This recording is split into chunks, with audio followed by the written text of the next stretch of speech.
According to me, premium eye surgery, which involves premium lens technologies, premium laser technologies, requires a basic premium mindset. That mindset is a collaborative effort of not only the premium technologies, but also the thought process. I feel the OPD3 provides all the information we need to truly customize these surgeries, bring about the premium vision that we are collectively aiming for. The OPD3 also allows you to look at all the parameters of cases, so you can actually now make those patients who are non-candidates into candidates based on the additional information that shows actually that they were not abnormal. It's just that we have to change our techniques. For example, whether you do a PRK instead of a LASIK and thin cornea, whether you do early cataract surgery in a 60-year-old who presented for LASIK. So with the data today, you're not in a gray zone of, oh, you're not a candidate, oh, just wait. You can actually precisely zone down to, here's a technique I can suggest for you. In my practice, which has a worldwide referral pattern of patients who maybe had premium eye surgery and are unhappy with their vision, this technology has become my mainstay, where I can determine what's the cause of their being unhappy. Was the lens a mismatch based on spherical aberration? Is the rotation of the toric lens not exactly where the surgeon intended it to? Do I have to correct the cornea based on the corneal aberrations that were left uncorrected, so I can complement the premium lens?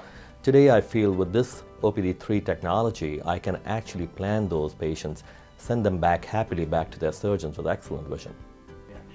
I think this technology also demonstrates a doctor's commitment to excellence, not only in future technologies, but a desire to detailed plan and customize surgery for premium outcomes. Also, your staff gets to see your commitment as far as patients just exhibiting these outputs of data in maps and colors and potential visions with high order aberrations, all put together. I think it creates a great level of confidence of the patients that this doctor is building a plan for me, customized for me, aiming for premium vision, and is dedicated to taking it to the next level. I think just like in surgery, we are looking forward to better and better microscopes to see things we never saw before, to make our surgeries better. This technology is letting us understand and calculate things before we just took for granted. Things like angle kappa, things like spherical aberration, things like planning for toricity or toric placement of the lens is amazing with this technology. And also, you can, after surgery, document that you did the thing you planned for, so you can actually see where the toric lens is sitting here. This also becomes important for previous refractive surgery cases, or, as we discussed, premium unhappy patients who fly to me and come with, my doctor did good surgery, but I don't see great. Well, here's your cause, and here's the direction we need to take. So the patient and doctor then becomes a team.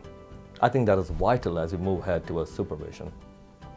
Data that we get from this technology, even that is pupil dependent, whether it's mesopic, scotopic, photopic, also helps us understand the reason some patients complain, whether they came for the first visit after getting glasses from the optometrist and are looking at refractive surgery, or whether they are planning for premium surgery, so we can plan it in a way that we come out with a satisfactory outcome. To me, practice efficiency is more than seeing the number of patients that you can see in an hour. It also means how consistent you are in producing the results that you and the patient aim for. So the practice efficiency increases with this technology for many reasons. Number one, it takes very little space and does all these tests at one station. Number two, the speed of doing the test. Three, the ease with which the staff can get trained and become excellent and repeatably consistent with the data.